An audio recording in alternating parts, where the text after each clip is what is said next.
Welcome to this edition of Go Vote Omaha, presented by the League of Women Voters of Greater Omaha. I'm Taylor Sterba, Director and Producer of Go Vote Omaha with the League of Women Voters of Greater Omaha, and I will be our facilitator for today's conversation. The League of Women Voters is a nonpartisan organization and does not endorse political candidates or parties. Our purpose is to empower voters and defend democracy. Go Vote Omaha focuses on policy issues. As a result of our discussions, we hope you'll be ready to make an informed decision during election time. The views expressed at this educational event are not necessarily aligned with those of the League of Women Voters, but are expressed at the discretion of our guests. Today we will hear from two candidates for the State Board of Education to represent Districts 2 and 3. Our objective is for voters to hear about issues and policies directly from candidates in a nonpartisan environment. To find out more about the candidates that will be on your ballot this November, visit vote411.org, organized and published by the League of Women Voters of Nebraska Volunteers. The format for today is as follows. Each candidate will get a 1.5-minute opening statement, followed by questions prepared by the League of Women Voters. Each candidate will answer every question and will have up to 1 minute to answer each. Following the question portion, each candidate will have a 1.5-minute closing statement. We'll alternate speaking order throughout the forum. Before the forum, the candidates drew numbers to determine the initial speaking order. I will introduce them now in that order. The two candidates running for the State Board of Education are Bill McAllister and Maggie Douglas. So let's start with opening statements. Bill, you go first. I was born in Wichita, Kansas, and grew up there. I had three fathers, and I didn't have a dad. My first father left when I was 1. My second father was abusive sexually and physically, and my third father we put through alcohol treatment 7 times. In 6th grade, I couldn't read. We moved to Nebraska, and a teacher by the name of Mrs. O'Brien from Geneva, Nebraska, taught me how to read. And I think I present hope for kids maybe just like me, who maybe struggled in school, but they have dreams and aspirations like everybody else. And you never know, someday you might be a superintendent of a school. Just keep working. Maggie? Hi, I'm Maggie Douglas. I'm running for the State Board of Education in District 2 that covers the counties of Sarpy, Cass, Johnson, Otoe, and Omaha.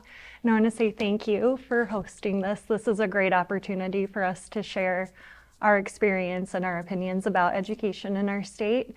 I was born in Scottsbluff, Nebraska. I'm Nebraska born and raised, and I moved to the Omaha Bellevue area in about 2000. And so I've been here for almost 25 years. And I taught for about 15 years. I taught 10 years in public schools and 5 years in parochial. And I've taught pre-K through 8th grade, and I also have taught at Metro Community College as an adjunct math instructor. I'm really hoping that my experience in the classroom and working with our teachers and administrators and our families and our students, that will help show that I am a great candidate for this position. Thank you both for those intros. Let's start with the first question. Maggie, you go first. What do you hope to accomplish in your time on the State Board of Education? With my time on the State Board of Education, I am hoping to build a lot of relationships between not only the State Board and our state legislature, but also with our superintendents and our school districts, and that trickle down, hopefully. I do feel like the last 4 years have gotten somewhat heated politically with the school board or with the State Board. And I want to increase our relationships to show that we are all on the same team for our students. Bill? I would agree with you 100%. Relationships are the forefront. And I'm very fortunate because in District 3, I know a lot of the superintendents very well with being in meetings with them. The nonpartisan piece of the state school board is very important. It was designed that way for a reason. And I don't really think the people of Nebraska need politics in our school. My issues are obviously the teacher shortage and how we're going to deal with those, and become more of a support for our schools and not as much compliance as has been. Great, thank you both. Next question is, in your opinion, what is the purpose of mandated academic standards in Nebraska public schools? Bill, we'll have you go first. Mandated academic standards, that's an interesting question. Very good question. In the two schools that I was superintendent at, West Holt and West Point, we, both schools were on the PLAS list, bottom 5% schools. Within 7 years, we were top 20% schools. And the state test reveals that. However, we kind of downplayed those. It's just an opportunity for kids to let us know what they know. We had 4 essential questions. What do we want all kids to know? How do we know if they know it? What do we do if they don't know it? And what do we do if they already know it? And from that, we build our schools. Great, thank you. Maggie? Yes, I would echo him if I could. I think he's absolutely correct. It's just a baseline to know what our students know, and it gives teachers an idea of what we could do to support our learners to get them up to the curriculum standards. All right. Funding has been a large conversation topic in education this year. How do you think we could better allocate public funds to improve educational opportunities in the state? Maggie? Okay, funding has been a very hot topic in this state. I personally hope that our public school funding stays within public schools.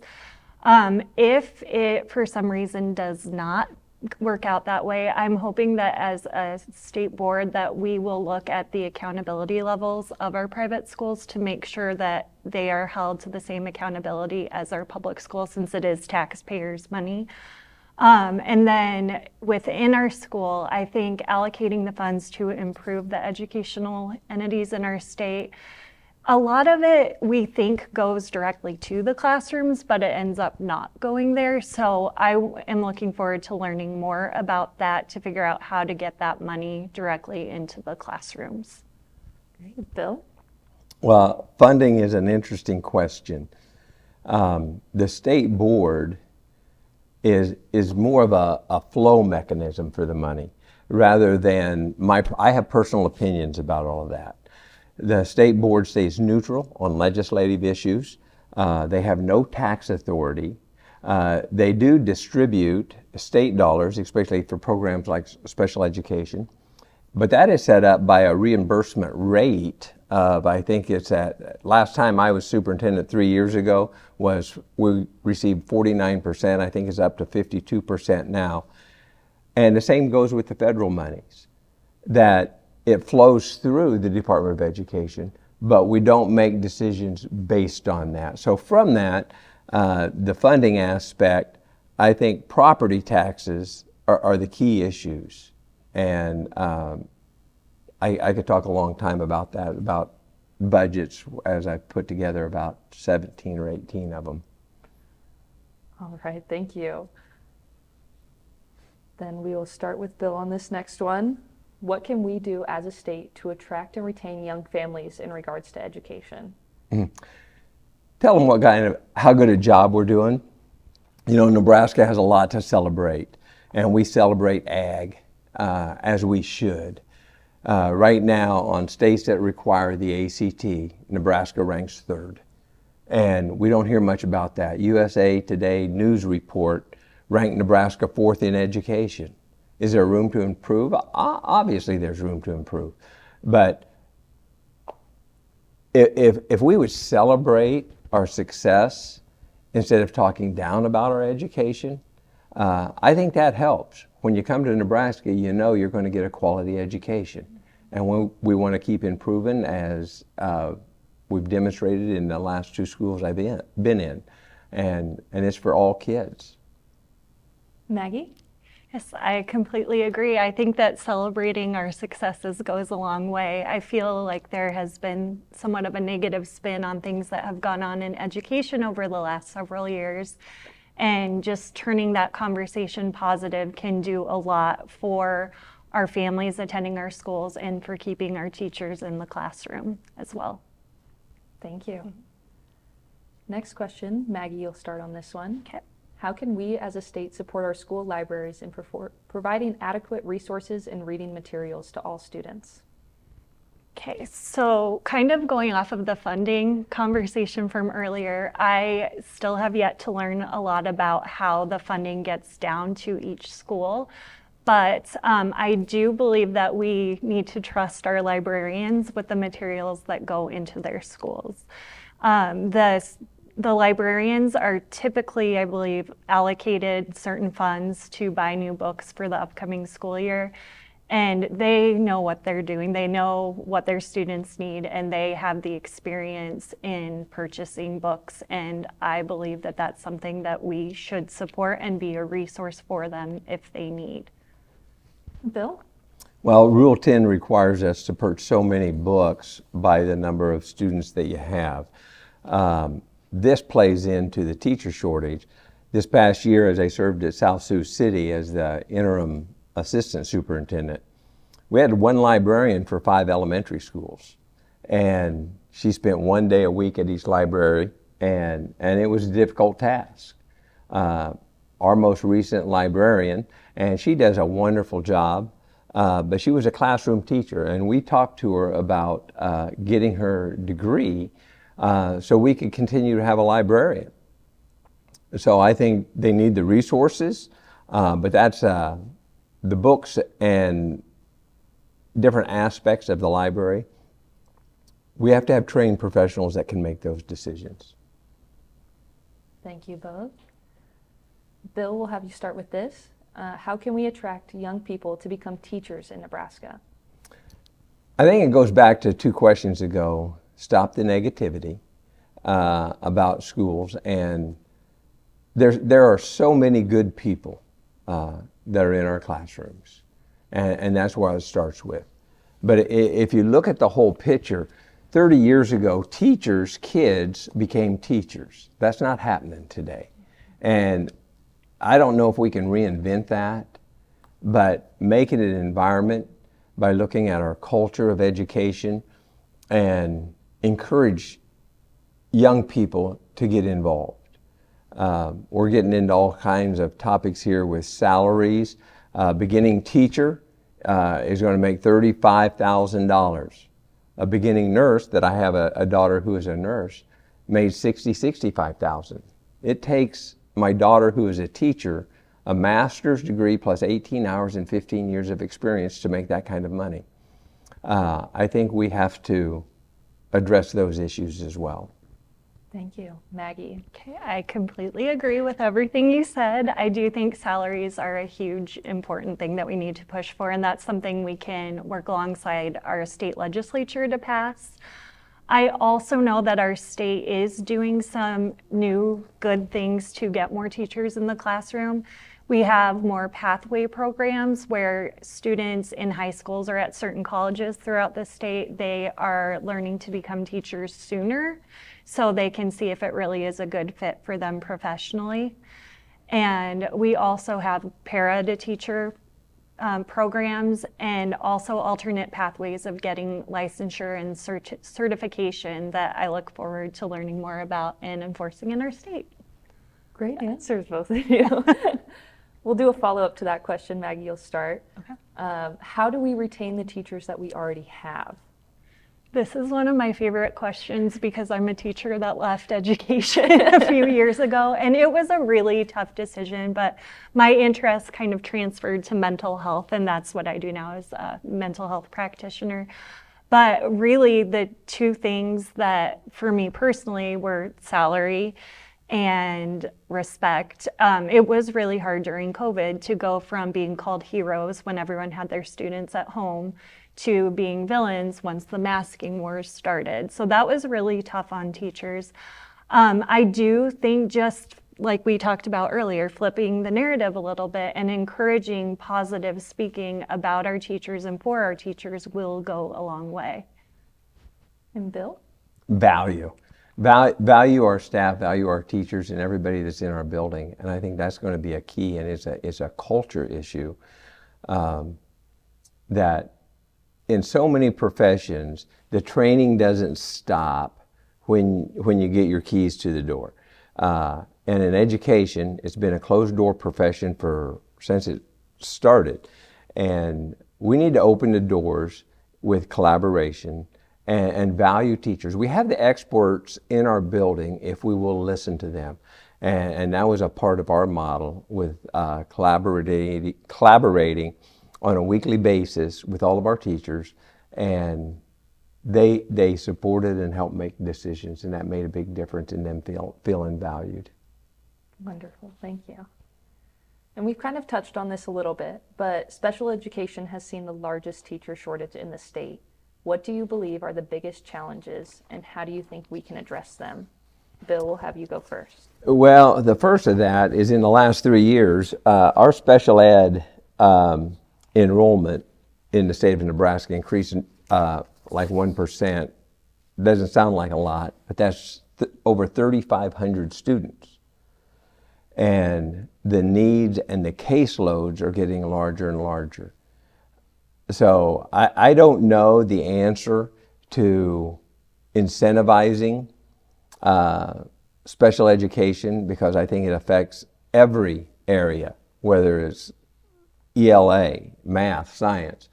But it's keeping the ones who are there in the business longer. And the Pathways program that we started at West Point, we have a teacher ed program with that, with the help of Wayne State. And it pays dividends for us. So we want to continue all the pathways, and we have to support the kids who need it the most.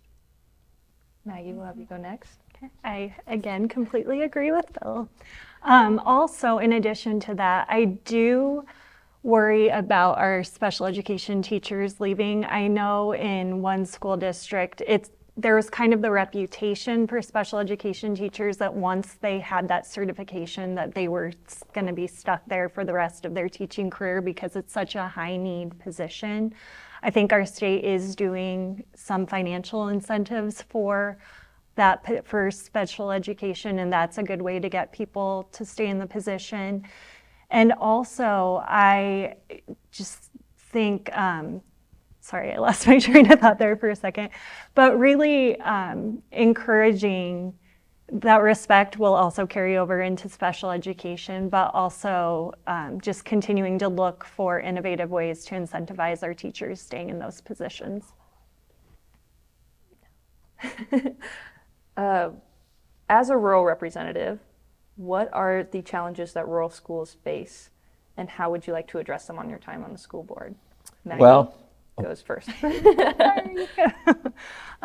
One thing that I look forward to learning is more about what the different districts within my district, what their needs are. Because I do not believe in a one-size-fits-all for our state. I do want to get in and see what Auburn needs versus Papillion, because there's no way that they need the same thing. So just learning the unique needs of each school district, rural or urban. I think rural needs to be remembered, and that's how I will advocate for them. Bill, you were excited? Your I turn. was. I started my teaching career in Sargent, Nebraska as a fourth grade teacher. I was out in western Nebraska at Sutherland. This past year, West Holt, West Point, I was at South Sioux City. So I have experiences in all classes and in all the different areas of Nebraska. And the issues hit rural schools before they hit the metro. And the teaching shortages, with housing shortages, daycare shortages, all of those things are going to impact our rural schools. But our local boards in those rural schools can adjust, and they've demonstrated that time and time again. So we need to give our local boards the authority to adjust to their needs. Like Maggie said, one size isn't going to fit all. Thank you both. What innovations have you seen in schools that you would like to expand into more school districts? Bill, this one's you. Innovations, I like to think of it as more of, when we started at West Point, there was a vision. And the vision, you think of a coliseum, the base was energy and passion. We've got to bring energy and passion, high expectations, and student safety. Our 4 pillars were curriculum and assessment, data-driven. We're going to make decisions based off data. We're going to collaborate, and parental involvement. The more parents we could have in our building, the better. And it all fell underneath relationship-based education. That's not innovative, but it's caring for kids and keeping the main thing. And that's what we wanted to emphasize. And that's how we made the growth that we made. Maggie? When I think of innovations, my mind often goes to technology, and this is something that I have gotten to see evolve throughout my teaching. And I know that some of the school districts in my district already have one-to-one technology and some do not. So I personally would like to see that expanded, but I do not believe in overstepping the needs of a school district. So if they don't agree with me, that's fine. But the benefits of technology for students is it's just such a resource for differentiation. And because we have so many different language speakers in our schools, it is a really good technology is a really good resource to help with communication also. And just there's so many apps and resources and programs out there that can really enhance learning on top of the basic curriculums. And we'll do one more question. You guys have gone great so far. In your opinion, how can we empower students to become more involved in the decision-making process of their education? Yes. That is a great question. You know, research shows us that 3 things that influence our education the greatest is, number 1 is teacher efficacy. In other words, students have an adult that believes they can do it. Number 2 is how do the adults get along in your building. And number 3 is that student efficacy, that they can believe they can do it themselves. So we have to challenge them, but we have to be with them. One thing that we said in all of our schools, we're never going to tell kids this is easy. Because the kids like Billy, when you said it's easy and they can't do it, what are you telling them? So we said, don't tell them it's easy. Tell them it's hard, but they can do it. And I'm here with you, and I'm going to help you. Because they need somebody that believes in them more than they believe in themselves. I was fortunate to have some teachers that did that with me. Maggie. I love that. Thank you for sharing that. That's a really nice story. I do think that adult relationship for students is super important. It models for them that like a healthy adult-child relation, or adult-student, I should say, relationship. But it also helps them believe in themselves. And there's opportunity in that to create that growth mindset. And we kind of spoke about that with the more positive flip on how we talk about education. And I think we are seeing some things in our schools where students are getting more involved in their career path at a younger age. And I know that that has mixed reviews on it. But if schools know what they're doing, they have a program, they have their research done, that this is what is good for their students, then by all means, let them do it. Those are great answers. You guys just seem so passionate about those students. I'm so happy to hear that. As we wrap up our questions, we are going to give you both a minute and a half for closing statements. So we will have Maggie to begin. Okay. All right. Thank you again for hosting. This has been lovely. My name is Maggie Douglas. I'm running for District 2, and I just really hope that my caring for our students and our teachers and our families is coming through.